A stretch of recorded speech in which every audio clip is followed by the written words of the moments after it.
नमस्कार, मैं हूं आपके साथ दीपक बधोरे। सीधे आपको लिए चलते हैं ग्वालियर, जहां पर यूपी के सीएम योगी आदित्यनाथ जनता को संबोधित कर रहे हैं। जैसी वीरांगनाओं ने आजादी के लिए अपने आप को इस धरती पर बलिदान किया था, दूसरी ओर स्वतंत्र भारत में राष्ट्रवाद की अलग को जगाते हुए भारतीय जनता पार्टी के बीच को वटवृक्ष के रूप में बदलने के लिए राजमाता विजया राजे सिंधिया जी का भी सानिध्य और आशीर्वाद इस धरा को प्राप्त होता रहा है।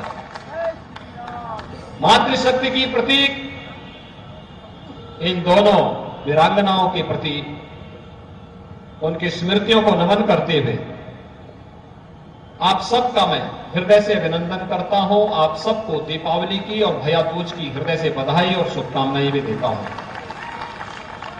भाइयों बहनों,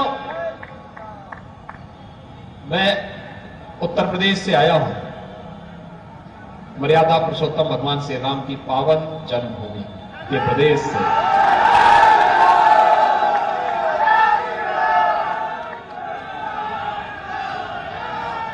जब राम जन्मभूमि आंदोलन की बात आती है तो राजमाता विजया राजे सिंधिया जी का स्मरण उठता है। कोई आंदोलन, कोई अभियान ऐसा नहीं था जिसमें उनकी सक्रिय सहभागिता न रही हो। और भाइयों बहनों, यही नहीं, जब हम लोग नारा लगाते थे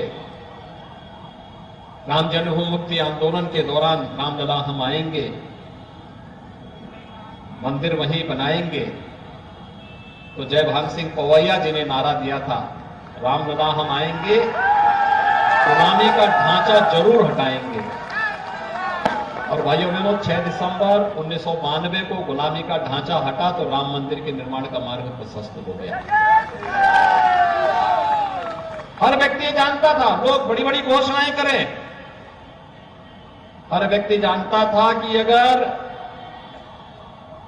भगवान राम के इस पवित्र स्थल पर विवादित ढांचा और गुलामी का ढांचा हट चुका है तो अब बनेगा तो केवल मंदिर ही बनेगा। और उसके लिए मुहूर्त ईश्वर को स्वयं तय करना था, ईश्वर ने स्वयं तय कर दिया। प्रधानमंत्री मोदी जी देश के प्रधानमंत्री बने और मोदी जी के प्रधानमंत्री बनते ही विश्व मुहूर्त आने लग गई।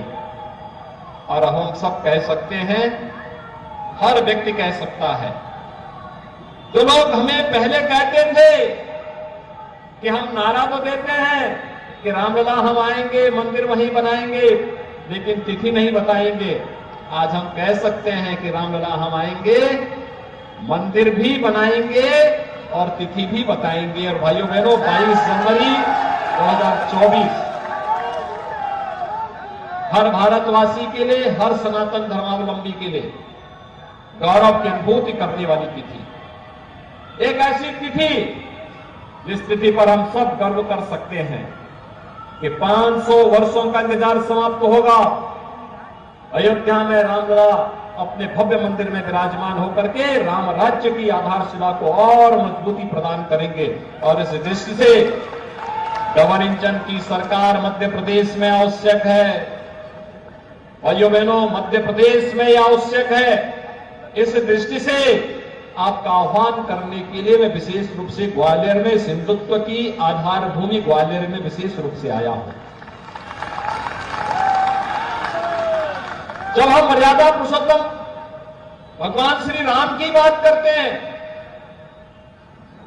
तो भाइयों बहनों, समाज जोड़ने का एक संकल्प उसके साथ जुड़ा होता है। समाज को जोड़ने का भगवान राम जीवन भर यही संगठन करते रहे। जैसे निकले अयोध्या से 14 वर्ष के वनवास के लिए जाना है तो सबसे पहले निषाद राज को गले से लगाया। प्रयागराज में आए, महर्षि भारद्वाज का दर्शन किया और महर्षि भारद्वाज के दर्शन के बाद उन्होंने आगे का मार्ग पूछा। महर्षि वाल्मीकि के पास जाते हैं, वे चित्रकूट की धरती को बताते हैं। चित्रकूट की धरती में ऋषि मुनियों को अभय प्रदान करते हुए वनवासियों को, हरिजनों को, गिरिजनों को, समाज के अंतिम पायदान पर बैठे हुए व्यक्ति को समाज की मुख्य धारा से जोड़ने का कार्य करते हैं। और फिर निस्तरहीन करोमयी भुज उठाए प्रणकीन के संकल्प के साथ दंडकारण्य में भी प्रवेश कर जाते हैं। और भाइयों बहनों, देखते ही देखते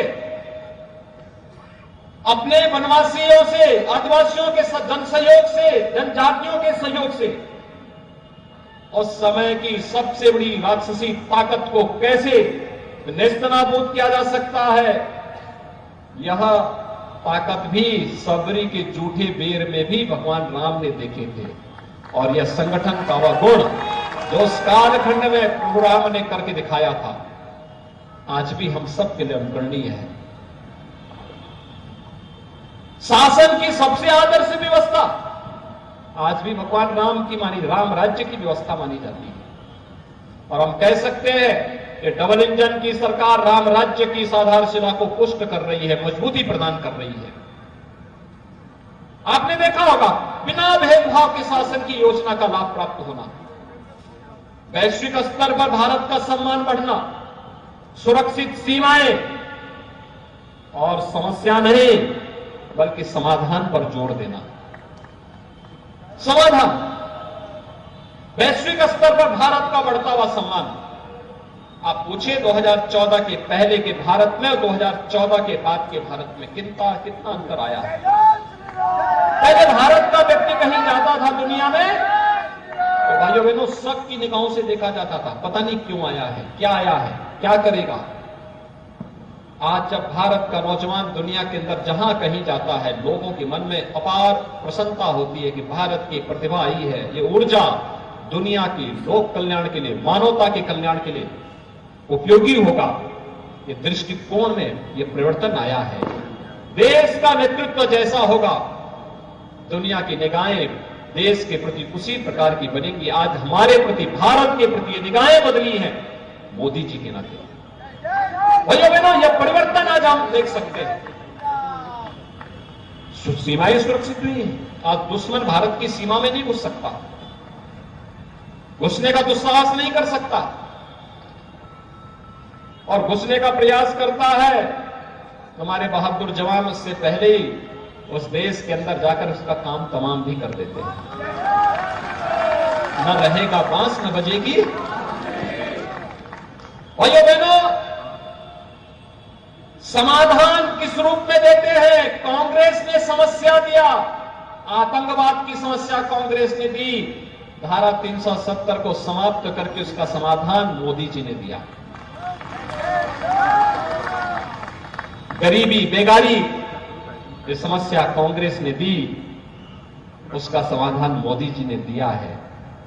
गरीब को मकान मिल जाना, एक गरीब को शौचालय मिल जाना, एक गरीब को बिजली का फ्री कनेक्शन मिल जाना, एक गरीब को रसोई गैस का फ्री में कनेक्शन मिल जाना, एक गरीब को 5 लाख आयुष्मान भारत का कार्ड मिल जाना, एक गरीब को हर घर नल की योजना से शुद्ध आरओ का पानी प्राप्त हो जाना, एक गरीब को उसके संकट के समय फ्री में राशन की सुविधा का लाभ मिल जाना।